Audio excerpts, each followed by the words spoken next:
Pouvez-vous vous présenter? Ah, ok. Je m'appelle Philippe Poirier, je suis éducateur spécialisé de formation initiale. J'y tiens parce que c'est un vrai métier et je trouve insuffisamment mis en valeur. Ça fait partie de ces premiers de cordée ou ces derniers de corvée, comme on veut. Euh, et il y a une manifestation d'ailleurs le 7 décembre qui est prévue et je pense que je vais y aller. Bon, c'est une parenthèse. C'est prévu où, cette Pardon? manifestation? C'est prévu où, cette manifestation? Je ne sais pas, j'ai eu une information rapide de quelqu'un que je connais il y a quelques jours, donc j'attends d'avoir un peu des précisions là-dessus. D'accord. Qu'est-ce que vous voulez savoir d'autre comme précision? Je suis un jeune retraité, ça c'est pour éviter de dire que je suis vieux. Euh, j'ai été directeur d'institution, puis responsable des formations initiales, adjoint de direction d'un centre de formation jusqu'à ma retraite. J'ai travaillé essentiellement auprès de jeunes de l'aide sociale à l'enfance, situation d'exclusion. J'ai aussi travaillé avec des jeunes en situation de risque prostitutionnel, prostitution de survie, et auprès de jeunes dans une structure qui n'existe plus aujourd'hui malheureusement, et qui s'occupait de jeunes que l'on appelait à l'époque, il y a de cela très longtemps, les incasables. Et ce qui me fait rigoler, c'est que le terme, qui est absolument ignoble, revient à la mode aujourd'hui. Bon, voilà, et j'ai passé ma carrière professionnelle à chercher à articuler continuellement ma pratique avec une réflexion théorique. Et puis au bout d'un certain temps, à l'occasion d'un échange avec un collègue, il m'a orienté sur Marcel Mauss, qui est un sociologue anthropologue. Et là, ça a été toute une réflexion que j'ai commencé à mener, que je continue à mener aujourd'hui, qui m'a amené aujourd'hui à dire, mais le cœur du métier de l'éducateur, c'est la relation. Or, la relation aujourd'hui, dans nos pratiques éducatives, souvent c'est quoi? C'est on va, avec l'analyse de pratique, faire une analyse, un diagnostic sur la personne, à propos de la personne. Ok, c'est nécessaire, pourquoi pas. Mais après, concrètement, qu'est-ce qu'on va en faire quand on va rencontrer les gens? Et puis, à l'inverse, c'est le regard clinique, le regard qu'on peut porter sur soi et sur les effets que produise la personne sur soi et que l'on peut produire sur elle. Les effets, d'accord, très important aussi. Mais la clinique de la relation, elle est où? Et je trouve qu'elle est insuffisamment travaillée, insuffisamment réfléchie. En tout cas, je n'ai pas trouvé d'ouvrage, je n'ai pas trouvé d'auteur qui me permettait de répondre aux questions que je me posais. À savoir, moi, je suis engagé dans une relation avec quelqu'un. Qu'est-ce qui se passe? Comment la dynamique relationnelle fonctionne? Sur quoi c'est bâti? Et puis, bon, voilà, je suis parti dans des réflexions autour de Marcel Mauss. Mais voilà, en deux mots, le mouvement de réflexion et la présentation que je peux vous faire. En quoi c'est mal reconnu? Comment on peut le décrire, cette manque de reconnaissance? Est-ce que vous avez déjà entendu parler des journalistes, en l'occurrence dans la presse, à la télé, d'éducateurs? Au mieux, on parle d'assistante sociale. Parfois, de temps en temps, on parle de travailleur social. Travailleur social, moi, c'est un terme que je n'aime pas parce il distille travailleur. On est travailleur. Ouais, de quoi? Dans le social. Ah bon? Ça correspond à quoi? Alors, c'est un terme qui s'est imposé, hein, je le reconnais, mais qui, pour moi, ne veut pas dire grand-chose. D'ailleurs, il y a des gens qui souhaiteraient qu'il y ait une formation de travailleurs sociaux, point barre. Et je trouve que le travail d'éducateur a une vraie singularité. C'est de travailler, le cœur de la pratique éducative, c'est la relation. Mais évidemment, ce n'est pas très vendeur. Et ce n'est pas très vendeur non plus quand on s'occupe de personnes en difficulté. Je crois qu'il y a c'est François Ruffin, qui vient de sortir un documentaire sur les aides à domicile, les personnes qui s'occupent des vieux. Et enfin, il y a un petit peu d'humanité dans tout ça, et il fait sortir ces derniers de corvée de l'ignorance dans laquelle la société les met. On n'aime pas, je crois, nous n'avons pas, alors nous, sociétalement, envie de nous intéresser aux personnes qui s'occupent des autres. C'est pas valorisé socialement. Bon, je crois que c'est une des raisons qui peut expliquer ça, que ce soit méconnu. Est-ce qu'on peut dire que ça fait partie de la mentalité de notre société actuelle de ne pas s'intéresser des gens qui s'occupent d'autres personnes? Oui, oui. Oui, je pense. Je ne suis pas sûr que ce soit propre à notre société française, hein, mais je pense que ça va être un mouvement comme ça, un peu global, qui travaille auprès des autres. C'est très bien qu'ils s'en occupent. Et puis, il y a un autre élément aussi, peut-être, c'est le fait que c'est un peu s'occuper des autres, c'est un petit peu la continuité de parents qui s'occupent de leurs enfants, donc on n'a pas forcément besoin de compétences particulières, a priori. Donc voilà, ils s'occupent des gens qui vont pas bien, on les occupe, on fait de la garderie, enfin, on évite qu'ils fassent trop de bêtises, on s'occupe un peu des handicapés, parce qu'il faut les faire manger, enfin j'exagère un peu, hein, mais, et on n'a pas conscience de la complexité que c'est que d'intervenir auprès de personnes en difficulté. Je me rappelle de quelque chose quand je dirigeais une structure et qu'il y avait un accueil de jour pour des jeunes en errance sur Paris et qui étaient en situation de survie. Et là, j'étais en train de me dire, mais en fait, quand j'accueille des amis chez moi, j'ouvre la porte, ils viennent, ils rentrent, on se dit bonjour, tout va bien, c'est parfait, on ne se pose pas de questions. Mais quand il y avait un jeune qui franchissait le seuil de notre service, eh bien, à partir de ce moment-là, nous avions pensé tout ce qui pouvait se passer. C'est-à-dire qu'on avait créé un espèce de sas avec des plantes pour favoriser le passage de la survie de l'extérieur à ce lieu un peu de repos que nous voulions proposer. On permettait aux gens d'arriver à un comptoir et il y avait quelqu'un qui se présentait, qui voulait, dans la manière de se présenter, montrer le respect qu'elle avait auprès de ces jeunes qui arrivaient, et puis elle les invitait à s'installer. Tout avait été pensé avec une grande précision, parce que entre les différentes pathologies que les gens qui sont à la rue présentent, entre le moment de la survie et ce moment de pause qu'ils devaient avoir, il fallait qu'on réfléchisse à tous ces éléments-là. Des gestes qui sont insignifiants, qui font partie du quotidien quand il n'y a pas de problème, nécessitent d'être pensés, d'être élaborés quand on s'occupe, on accompagne des personnes qui sont en situation de vulnérabilité. Tout à l'heure, vous avez parlé de Marcel Mauss. Je sais qu'il a aussi étudié le don, le contre-don et la triptyque du don. Est-ce que c'est un rapport avec ça, ce concept, que ça vous a impulsé cette réflexion? Oui. Marcel Mauss a travaillé sur les sociétés dites traditionnelles et il a montré que dans ces sociétés traditionnelles, donc il faut imaginer des sociétés où tous les gens se connaissent, eh bien il y a une régulation sociale qui se faisait tout simplement quand quelqu'un posait un geste à l'égard de l'autre, eh bien il y avait une obligation en fait à un moment donné à rendre ce que nous avions reçu.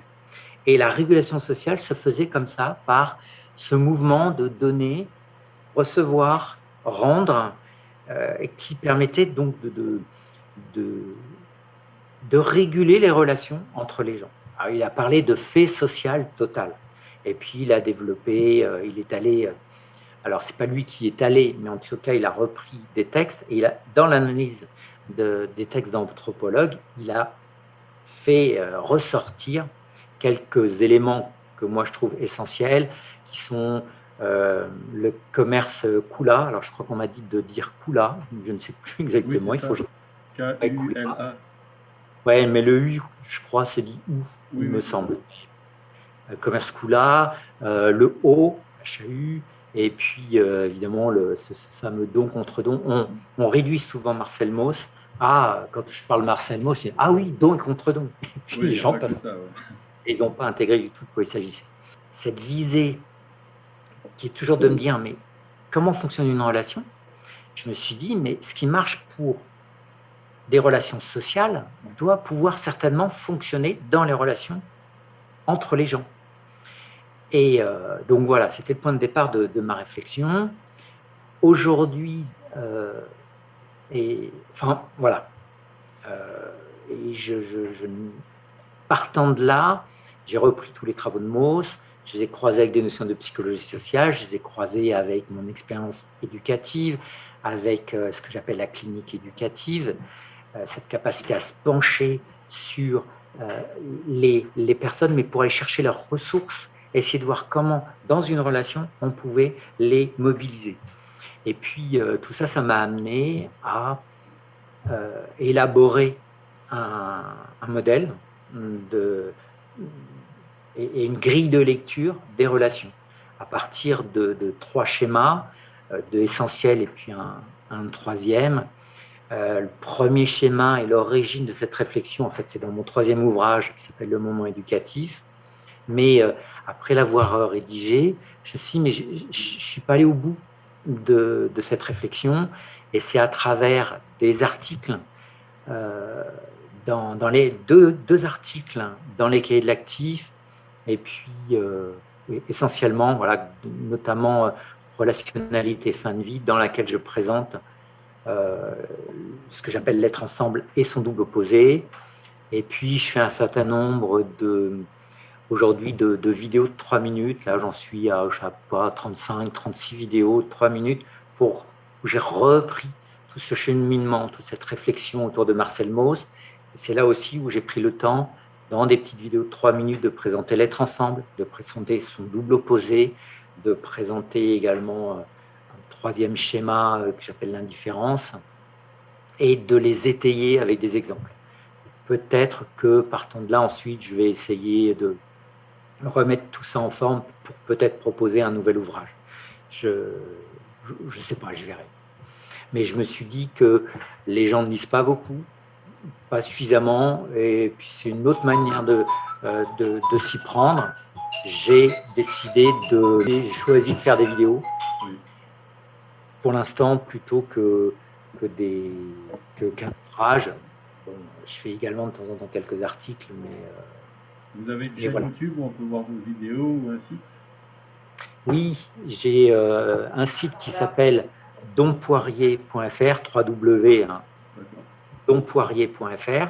C'est pas Don Quichotte, quoique de temps en temps, peut-être que je peux, Oui. mais don à cause du concept de don, attaché, donpoirier.fr. Et puis, comme les vidéos, c'est lourd, j'ai une chaîne YouTube, mais en fait, je vais chercher, je mets les liens de ma chaîne YouTube sur mon site. Est-ce qu'il y a des écueils, il y en a peut-être forcément au moins un, sur la relation qu'on peut avoir avec la personne et le don qu'on peut lui faire, c'est peut-être prétentieux, je ne sais pas de dire ça, le don qu'on peut lui faire de soit par sa présence ou par une parole ou par quelque chose de matériel, est-ce qu'il peut y avoir un écueil tout au long de la relation avec cet individu? Moi, je peux vous répondre à la question, mais j'ai envie de vous relancer plutôt pour vous dire, mais qu'est-ce que vous entendez par écueil? Par exemple, on peut. Alors, moi, je parle, je suis très naïf, hein, je n'ai pas été encore en tant qu'éducateur spécialisé. Par contre, avant, j'ai travaillé comme auxiliaire de vie scolaire ou loisirs, dans l'animation. J'ai pu travailler avec des autistes, des personnes porteurs du spectre autistique, donc enfants et adolescents. Et c'est vrai que cette relation, ce que j'apprécie dans ce que vous dites, c'est le fait de le penser dans l'engagement et que ça ne soit pas j'y suis parce que je suis payé pour l'être. Et Voilà. être plus profond dans j'y suis vraiment, mais avec la sincérité. Je trouve que quel que soit le métier qu'on fait, s'il n'y a pas cette base de sincérité ou d'authenticité, le rendu sera moins efficace que si on avait vraiment, on le faisait avec le cœur, quoi. Bon, c'est peut-être naïf de le dire comme ça, mais Non, non, du tout, du tout. Comment? C'est une des raisons qui m'a fait travailler aussi avec Moss, c'est que j'en avais marre d'entendre des professionnels qui disaient non, non, il faut être à la bonne distance, ne retenant bien souvent qu'il faut être à distance. Moi, je préfère parler de juste proximité, c'est-à-dire on ne peut pas faire ce métier si on ne s'engage pas. C'est pas possible. Or, des fois, dans nos formations d'éducateurs, on nous dit attention, il faut pas, je ne sais plus quoi d'ailleurs. Enfin, j'ai entendu tellement de bêtises. En tout cas, il faut être à distance, il ne faut pas se laisser déborder. C'est pour ça que je vous pose la question de l'écueil. Et qu'est-ce que vous entendez par écueil? quand je voulais dire écueil, c'est pas dans le sens blocage, fermé, péremptoire. C'est un obstacle qu'on peut passer par-dessus ou à côté et qu'on est obligé, euh, je cherche mes mots en même temps, et qu'on est obligé euh, de s'adapter à la situation. Pas l'écueil dans le sens où j'ai un obstacle, j'ai un mur, je fais demi-tour ou je passe à côté. Non, un écueil dans le sens où il peut y avoir une limite. Et la question, c'est est-ce que je suis allé trop loin dans la relation ou pas du tout assez loin? Et du coup, comment faire pour s'adapter à cette nouvelle situation qui apparaît? Tant qu'on n'a rien fait, on ne peut pas savoir si on est allé trop loin ou pas. Donc, il faut faire, il faut s'engager. Ensuite, il y a une part d'expérience qui fait qu'au bout d'un certain temps, on est un peu comme un sapin de Noël, on a plein de clignotants qui s'allument en disant attention, là il ne faut pas que j'en fasse plus, ou là, il faut que j'aille plus loin. Donc, il faut prendre en compte la dimension d'expérience. Mais ce n'est pas parce qu'on n'a pas encore forcément d'expérience. D'abord, l'expérience, ça ne s'arrête jamais. Hein. Moi, j'apprends tous les jours aussi. Donc, en fait, il faut aller au charbon. Et il faut y aller. Moi, la limite, mais c'est propre à moi, hein, chacun doit avoir ses repères. Le clignotant qui s'allume, c'est quand je me dis est-ce que ce que je vais dire, ce que je vais faire, ça va être utile, ça va être bénéfique, ça va être bon pour la personne, ou est-ce que je le fais pour moi, ou est-ce qu'il y a du trop dans ce que je fais, des choses que je ressens, ce qui fait qu'il n'y a pas de recette. Il faut y aller, et puis on va bien voir dans la manière de répondre, de réagir de la personne, si on est allé trop loin ou pas. Je me souviens d'un jeune que j'ai énormément accompagné, et puis j'en parle dans mes bouquins, j'en parle aussi dans les vidéos, mais ça je ne crois pas l'avoir expliqué. Un jour, j'ai fait tous les lieux de vie de Français de Navarre avec lui, il se faisait virer de partout, il cognait sur les gens, bref, c'était pas simple. Et puis, bon, on a cheminé, ça a pris quelques années, et à un moment donné, je me retrouve au bistrot avec lui, et pour la première fois, en fait, à chaque fois, je l'avais renvoyé, je faisais un peu comme un train à crémaillère, c'est-à-dire, voilà, là tu as réussi à faire ça, c'est super. Ok, là, c'est pas encore gagné, mais là, c'est du mieux. Et ce jour-là, je l'ai engueulé, c'était la première fois que je le faisais, et en même temps que je l'engueulais, au fond de moi, je sentais qu'il y avait quelque chose qui n'allait pas. Ça n'a pas manqué. Pour la première fois, lui aussi, il m'a envoyé balader, pour ne pas dire autre chose. Et il m'a dit, mais t'es pas mon père. Et il avait raison. Il m'avait gentiment renvoyé que j'étais allé trop loin. Pourtant, ça faisait 5 ans qu'on se connaissait. Donc, il n'y avait jamais eu de souci. Et il avait raison. J'étais allé trop loin, il m'a renvoyé. Au fond de moi, je l'ai senti un peu. Et puis, je me suis excusé. J'ai dit, effectivement, tu as raison. Donc, ça s'est rééquilibré comme ça, parce que le lien était là, parce qu'il y avait un lien fort entre nous, parce que j'ai fait des choses. Un jour, je lui dis, écoute, avant de te faire virer du lieu de vie, s'il te plaît, appelle-moi. Il m'a appelé. Et il m'a dit, j'en peux plus, il faut que tu viennes me chercher. Et au fond de moi, bah là, qu'est-ce que je fais? J'y vais pas. Quand même, il abuse. Je viens de lui trouver un lieu de vie. Ça fait 15 jours qu'il y est. Il ne peut pas attendre un peu plus, même moi, je crois. Il ne peut pas attendre un peu. Puis je ne suis pas à sa disposition. Et puis, enfin, bref, on peut rationaliser tout un tas de choses comme on veut. L'équipe, les collègues me disaient non, tu n'as pas à y aller. Il n'a pas imposé les choses. Sauf que j'avais engagé ma parole. Et je lui avais dit, s'il se passe quelque chose, tu m'appelles. Tu me le dis. Donc, si je veux être à la hauteur de ma parole, Oui, allez. que je réponde, ben, je suis allé le chercher. Et je lui ai dit, je ne sais pas si je suis allé le chercher ou si je lui ai dit, OK, tu prends le train, je vais te chercher à la gare. Et bref, j'ai accédé à sa demande. Et bien encore aujourd'hui, je pense que j'ai eu raison. Bon, je me suis planté plein de fois, hein, mais cette fois-ci, j'ai eu raison.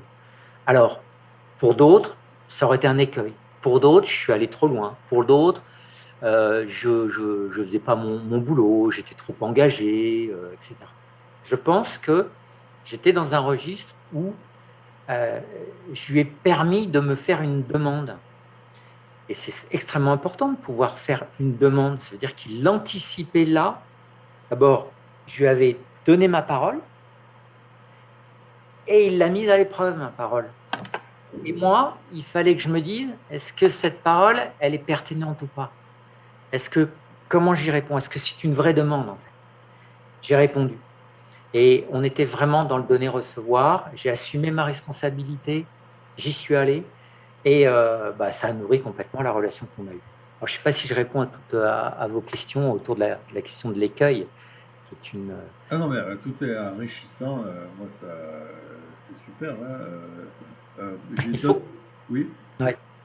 Oui, je disais, peut-être vous pouvez, sur mon site, les 2 derniers articles, j'ai un article des cahiers de l'EFPP sur la notion d'engagement. Oui. Et il y a l'article sur relationnalité et fin de vie qui est également sur mon site. Peut-être que ces 2 exemples-là, en commençant par relationnalité et fin de vie, et ensuite la notion d'engagement, ça pourrait peut-être nourrir votre réflexion à bon escient. Je pense. Justement, vous avez d'autres expériences comme celle que vous venez de dire qui vous a marqué. Est-ce que vous avez d'autres expériences qui vous reviennent à l'esprit, qui vous ont marqué par rapport à la situation, où vous vous êtes posé beaucoup de questions? Est-ce que j'ai bien fait de faire comme ça? Est-ce que j'ai mal fait? Est-ce que j'ai été trop engagé ou pas assez? Vous avez d'autres expériences en tête? Alors, il faudrait que je réfléchisse et que je retrouve un peu tous les exemples que j'ai pu donner dans différentes choses que j'ai écrites, mais j'ai envie de dire que peut-être la singularité du métier d'éducateur, c'est qu'on n'arrête pas de se demander si on a bien fait. Moi, je rentrais chez moi le soir, alors j'essayais de faire une coupure qui est extrêmement importante, mais en même temps, on porte avec soi, je portais avec moi les réponses que j'avais pu dire à des jeunes, l'engagement que j'avais pu avoir. Là, j'ai été trop loin. Là, j'ai fait le con. Comment je vais récupérer les choses? Ou là, je suis content de ce qui s'est passé. Enfin, continuellement, quoi. Enfin, tiens, l'exemple qui me vient à l'esprit là, c'est une jeune qui était toxico, qui se prostituait, qui arrive avec sa petite fille, qu'on connaissait un peu, et puis elle était sous l'emprise d'un proxénète, et puis la petite fille, on sentait qu'elle avait été malmenée. Puis je fais quoi? La jeune, elle arrive et elle vient, entre guillemets, nous montrer sa fille. Et est-ce qu'il fallait lui dire, mais qu'est-ce qui s'est passé? Qu'est-ce que tu as fait? Là, on a échangé, on a dialogué. Et plutôt que de lui dire, qu'est-ce que tu as fait? Je dis, mais je ne sais plus comment je dis les choses, mais j'ai nommé que ça devait être extrêmement difficile pour elle de savoir quoi faire avec sa fille, qui était certainement en danger, et certainement pour qu'elle vienne et qu'elle nous l'amène, c'est qu'elle était inquiète pour sa fille. Donc la manière dont on dit les choses, c'est comment est-ce que je vais chercher les ressources de la personne. Et c'est un questionnement que j'ai continuellement. Même les personnes les plus fracassées qui vont mal, quand on a engagé une relation avec elles, hein, c'est d'essayer d'aller chercher les ressources de cette personne. Or, là, ouais, je crois qu'on est allé chercher ces ressources, c'est-à-dire l'inquiétude qu'elle avait pour sa fille et qui faisait qu'elle arrivait avec sa fille, qu'elle venait nous montrer ça. Donc, ce n'était pas d'avoir de jugement de valeur, c'était de dire comment on fait ensemble et qu'est-ce qu'on peut permettre pour sa fille. On a trouvé une solution qui a pris quelques semaines, mais plutôt que d'appeler la cellule, l'ASE, dire il faut la placer, elle est en danger, on était sur une ligne de crête comme ça, où on a pu, avec elle, alors il y avait une prise de risque de notre part. On aurait pu se faire allumer complètement, remettre en question par les magistrats, mais là, on a pu travailler la question et proposer aux magistrats une solution pour que la petite fille puisse aller dans la famille. Il y a une ressource familiale chez un oncle et une tante de cette jeune. On est sur des œufs continuellement dans des situations très, très difficiles. Je vous dis, c'est un regard continuel sur qu'est-ce qu'on a engagé, comment la personne a réagi, qu'est-ce qu'on peut discerner de la relation, de la manière dont la personne a reçu ce qu'on avait essayé de donner, comment est-ce qu'elle relance, est-ce qu'on a l'impression d'être dans une relation constructive avec elle, est-ce que, enfin voilà, toutes ces questions-là que j'élabore, que je peux me poser aujourd'hui parce que j'ai cette grille de lecture, ces grilles de lecture de ce que j'appelle l'être ensemble et son double opposé, qui sont deux schémas un peu qui s'appuient soit sur le fait que je me soucie de l'autre dans une juste attention à moi-même et que je pose des actes libres mais en même temps obligés pour entretenir une relation, ou est-ce que je me méfie de l'autre et je suis dans une attention à moi-même en voulant rester libre et quand je suis obligé de faire quelque chose pour l'autre, c'est parce que je suis contraint. Voilà, c'est un peu les sous-bassements, les principes de mes schémas qui me permettent en fait de circuler entre toutes les notions que j'ai développées. Parce qu'il y a plein de notions que j'ai développées là-dedans. Et les articles sur la relationnalité fin de vie et sur l'engagement, je pense, peuvent vous montrer ça. Et éventuellement, si vous voulez qu'on se rappelle une autre fois, on peut le faire aussi. Moi, ça sera avec plaisir. Il faut voir si vous avez le temps ou l'envie. J'ai vu qu'en juin 2021, vous avez animé un atelier sur le travail de la relation. Est-ce que quand vous avez animé cet atelier, vous avez eu des témoignages ou des questions qui sont souvent revenues sur le travail de la relation parmi les personnes? Non, moins que je ne le pensais. Il y a eu des questions sur la notion de qu'est-ce que c'est que demander.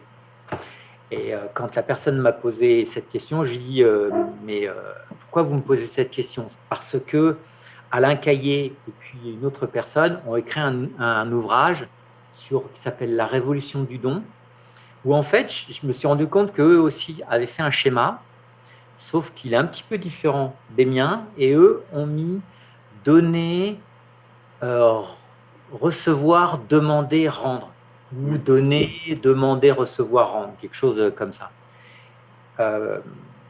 Différent du mien, puisque moi, je suis plutôt sur une toupie avec 4 dimensions, qui est en gros la sollicitude, l'élan vers l'autre, sans calcul de ce que ça peut rapporter, où on donne, où on s'engage. Et puis, il y a le temps, le moment du lâcher-prise, où on reçoit et où on accepte d'éprouver. Et puis, il y a le moment du repli vers l'intime. L'intime, c'est le lieu où on peut être avec l'autre, où on se retrouve soi, mais où on rend l'autre présent. Repli vers l'intime pour discerner, se ressourcer avant d'assumer ses responsabilités en donnant à nouveau et qui est le moment de la relance. Donc, 2 approches différentes. Et donc, c'était sur cette notion de demander.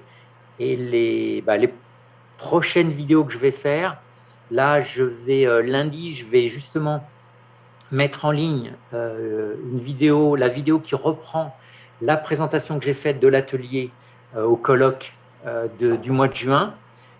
Et puis après, à partir du mois de décembre, j'ai 2 ou 3 chroniques sur la question de la demande. C'est quoi les différentes formes de la demande? Et puis la demande et la confiance, enfin voilà, c'est cette notion-là. Mais demander, ça rentre complètement dans la dynamique de mes schémas. Donc là encore, vous pourrez jeter un coup d'œil là-dessus et puis on pourra se reparler si vous voulez. Ces chroniques, on les retrouvera sur votre site? Oui, c'est sur mon site et puis sur ma chaîne YouTube. Je ne sais pas comment elle s'appelle, ça doit être le moment éducatif, ma chaîne YouTube. Je suis parce que je suis avec. Cela veut dire que je Je suis. suis avec parce que je suis avec les autres. Donc c'est Ça l'autre doit qui être me fait ça. exister. Est-ce Ou on peut que exister tout vous seul. arrivez à imaginer que vous puissiez vivre seul sans être en relation? Alors, de temps en temps, il y a les ermites, mais ils ne sont pas complètement seuls parce que eux, ils se disent qu'ils sont avec Dieu. Après, c'est toute une question sur la question de Dieu. Mais moi, je ne sais pas être autrement qu'être en relation avec les autres. Qui je serais si je ne pouvais pas être? Je suis parce que je suis en relation avec les autres. Oui. Alors, je ne suis pas réduit à l'autre, mais je me construis. Je suis qui je suis en train de devenir avec l'autre. Donc, je continue à devenir moi-même avec l'autre. Moi, je suis en train de travailler, là, à titre personnel, le bouquin de Paul Ricoeur avec un titre absolument fabuleux, qui est son bouquin le plus connu, le philosophe Paul Ricoeur, Soi-même comme un autre, soi-même comme et soi-même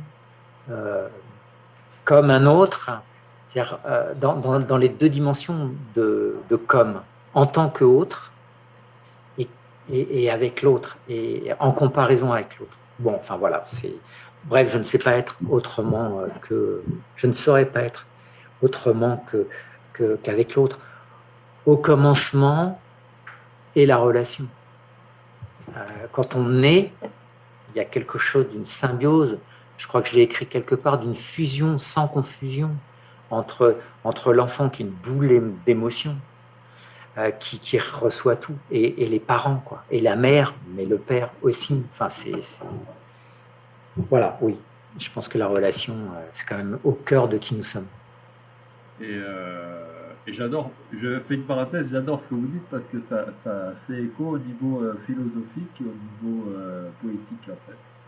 Parce que après je pense à pareil. Donc, enfin, bref, quand vous parlez de je suis avec, les personnes avec qui vous avez travaillé, est-ce que, et peut-être c'est risqué de dire ce que je vais dire, est-ce qu'ils se sentent plus vivants avec vous que vivant tout seul parce qu'ils sont dans une relation? Je sais pas si je suis clair. Je pense que qui que ce soit, on se sent vivant quand on se sent reconnu par l'autre dans ses richesses et quand l'autre nous permet d'exprimer ses qualités, ses richesses. Alors, je ne sais pas si c'est avec moi, il y a des gens vraiment, je me suis complètement planté avec certaines personnes, avec d'autres ça a fonctionné, et puis c'est le cas pour tout le monde. Il y a des fois, il y a des relations éducatives qui ne fonctionnent pas. Alors, est-ce qu'on met une petite pierre qui va permettre de mûrir et puis un jour, clac, ça fera des clics pour la personne? Est-ce qu'on n'arrive pas à se rencontrer et puis c'est comme ça, il faut accepter ses limites et c'est avec une autre personne que ça passera? Est-ce qu'on engrange des choses avec des personnes en disant mais ça il faut que tu le continues avec d'autres? Voilà ce que tu as réussi à faire, continue avec d'autres parce que de toute façon on n'accompagne qu'un moment les personnes. Le moment, c'est cet espace-temps relationnel. Quand on est éducateur, on sait que c'est simplement pour un moment qu'on accompagne les gens. Voilà, enfin, je ne sais pas si je réponds à votre question, mais... Si. Moi, tant que je vous coupe pas, c'est que j'absorbe. Je réfléchis, c'est le travail et la relation. C'est peut-être une question vague, mais qu'est-ce que le travail dans la relation et qu'est-ce qu'une relation en soi? Parce qu'il peut y avoir plusieurs types de travaux, pardon, et plusieurs types de relations. Oui, il y a un type de relation. Alors, je dissocie deux types de relations. Je dissocie les relations riches, celles dont on parle, celles qui permettent de travailler le lien. Et puis, il y a ce que j'appelle les mises en rapport. C'est-à-dire que moi, quand je vais acheter, je sais pas moi, une bagnole, je suis mis en rapport avec le vendeur. C'est une mise en rapport. On est dans une relation donnant-donnant, on est dans une relation utilitaire, c'est-à-dire que moi, je viens parce que j'ai besoin d'une bagnole, dites-moi la meilleure voiture qui me conviendrait. Et j'achète une voiture, je suis content parce que j'ai ma voiture, mais j'ai payé ma voiture. Donc l'autre, il est content parce qu'il reçoit son argent. On est dans du donnant-donnant, et à la fin, on est quitte. C'est ça la relation d'équivalence. Et on ne se doit plus rien. Ça, c'est une mise en rapport. J'ai besoin de toi comme l'autre a besoin de moi. Ouais, ok. Mais une relation riche, c'est je m'enrichis de toi comme tu t'enrichis de moi. C'est pas la même chose. C'est un enrichissement en termes d'humanisation, de plus grande humanité. Voilà, il y a deux types de relations. Quand on est dans la méfiance, on est plutôt dans la mise en rapport. Une mise en rapport utilitaire. Tu m'es utile comme je te suis utile. Le problème, c'est qu'on confond très souvent les relations aujourd'hui, le type de relation. De temps en temps, je regarde des séries américaines, et alors à chaque fois, ça me fout en colère parce que tu veux bien me donner un coup de main? Ah ouais, mais qu'est-ce que tu me donnes en retour? Purée, mais c'est pas ça une relation. Alors ça, c'est très culturel comme type de relation. Je te donne, tu me rends, on est quitte. Non, c'est pas ça une relation. Une relation qui nous enrichit, c'est justement, et c'est ce que montre Marcel Mauss, la question du recevoir avec le commerce Kula, c'est qu'on prend le temps de recevoir. Et si on rend tout de suite, ça veut dire qu'on refuse le cadeau. Acceptons d'être en redevabilité, en devoir de réponse, pas en dette. Si je suis en dette, je suis contraint de rendre. Je suis en dette à l'égard de l'autre. Non, non, je suis en devoir de réponse si je souhaite entretenir la relation. Voilà, c'est toutes ces petites nuances-là par rapport à Marcel Mauss sur le don et la dette que j'ai travaillé et qui font que j'ai peut-être une approche différente d'un universitaire comme Alain Caillé, mais je ne suis pas, entre guillemets, un universitaire, puisque pour l'instant, je n'ai pas décidé de faire une thèse, parce que je travaille, je mène cette réflexion pour l'instant autrement. Par rapport à Marcel Mauss, hormis le don et contre-don qu'on a évoqué tout à l'heure, il y a d'autres réflexions qu'il a faites qui n'ont peut-être pas de rapport avec le don et contre-don, mais qui vous a servi, vous, dans votre travail et dans votre réflexion? Alors, il y a la notion de don agonistique, développée par Marcel Mauss, c'est-à-dire qu'on est dans la confrontation. Et cette notion-là, elle permet de faire la différence entre l'affrontement où je cherche à écraser l'autre et la confrontation où le lien reste possible. Le crunch France-Angleterre en rugby, il y en a un qui perd, mais il sait qu'il aura sa revanche.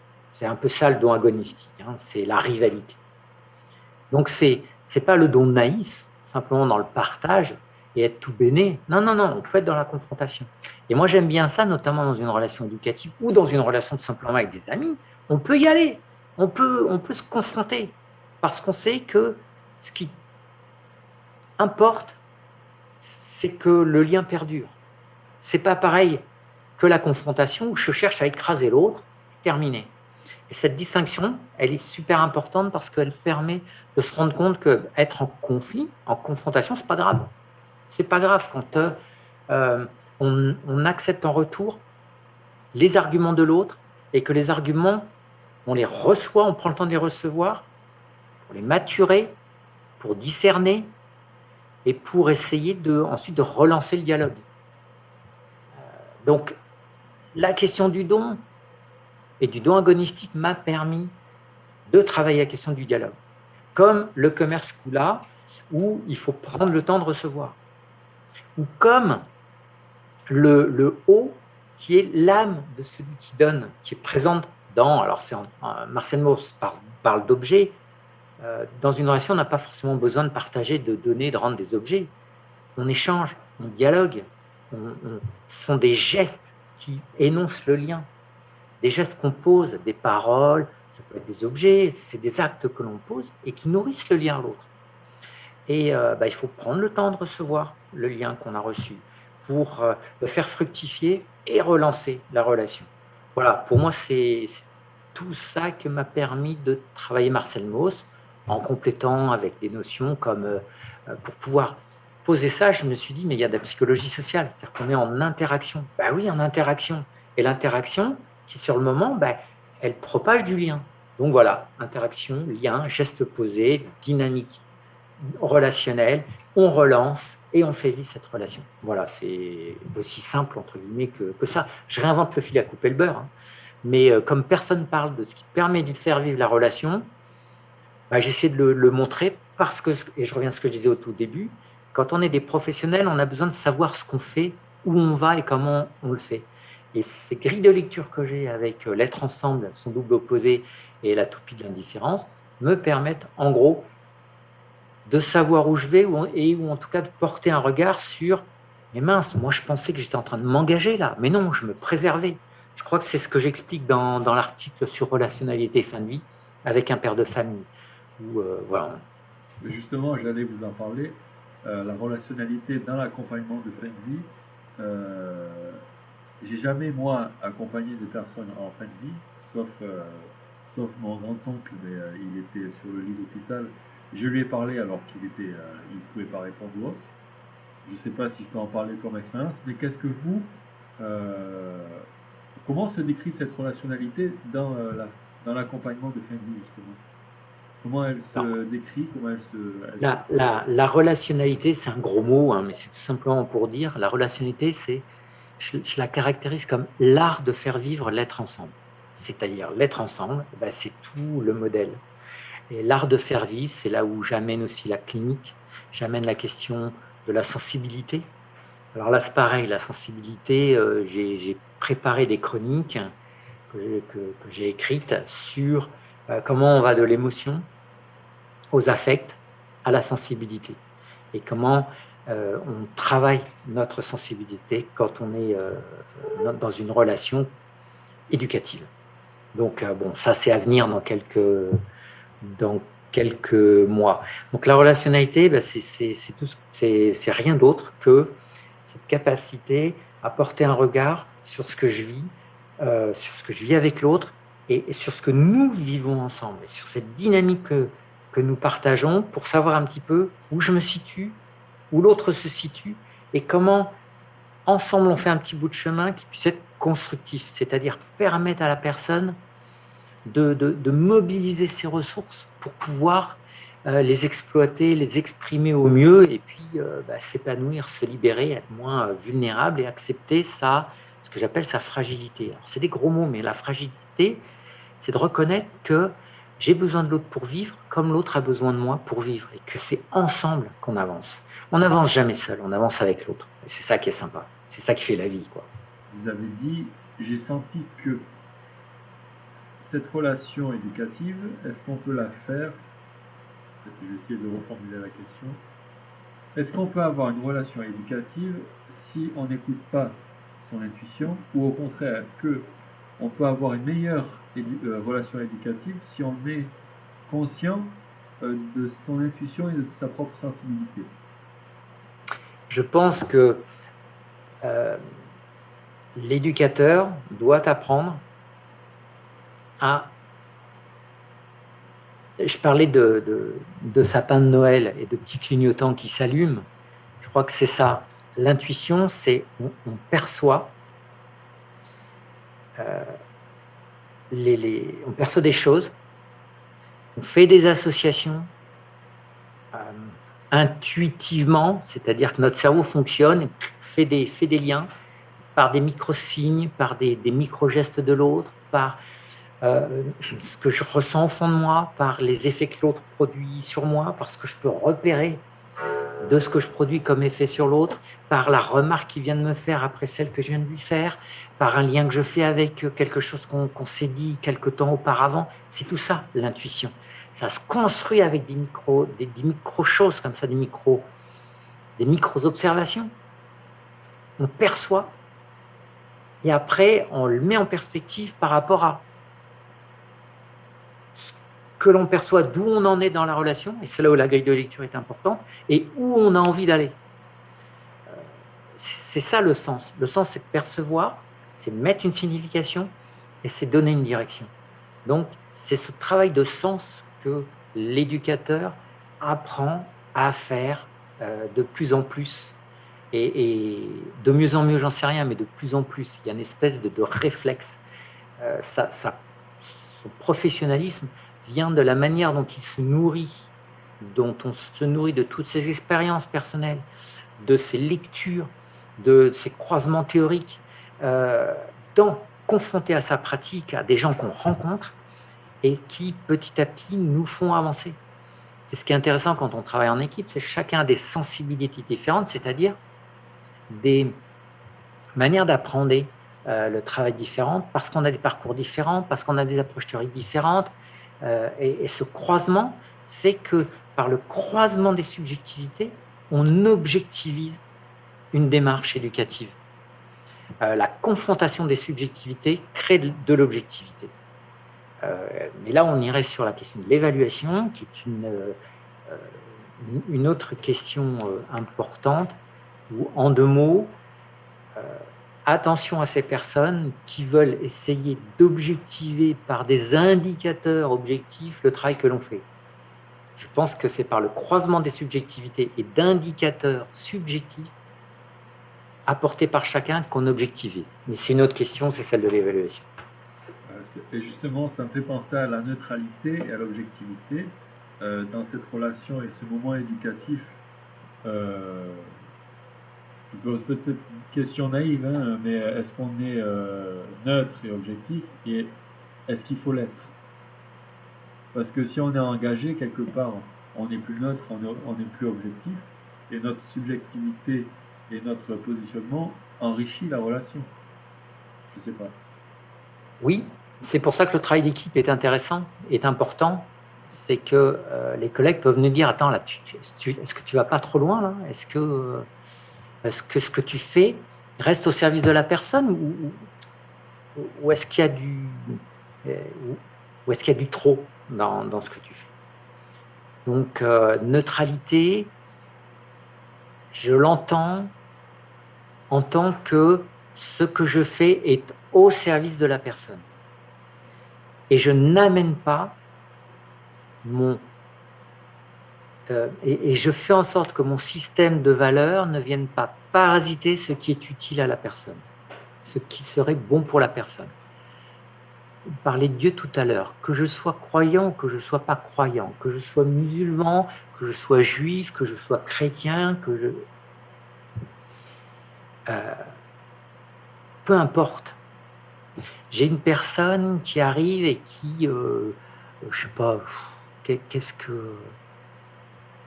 si, il y a des... Je pense aux Américains et à Trump.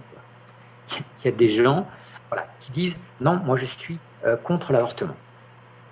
Alors, admettons, je suis croyant, je suis contre l'avortement. Et j'ai quelqu'un, une jeune femme qui arrive et qui dit « Voilà, je suis enceinte et je vais me faire avorter ».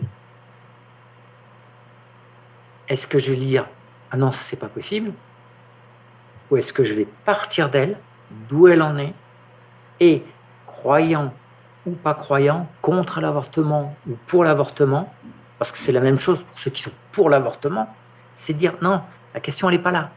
La question c'est où est-ce qu'elle en est, elle, et comment je peux l'aider à y voir plus clair pour qu'elle puisse avoir un discernement qui va l'amener soit in fine à dire mais non, faites tout compte fait, je préfère garder l'enfant, ou j'engage une démarche pour avorter.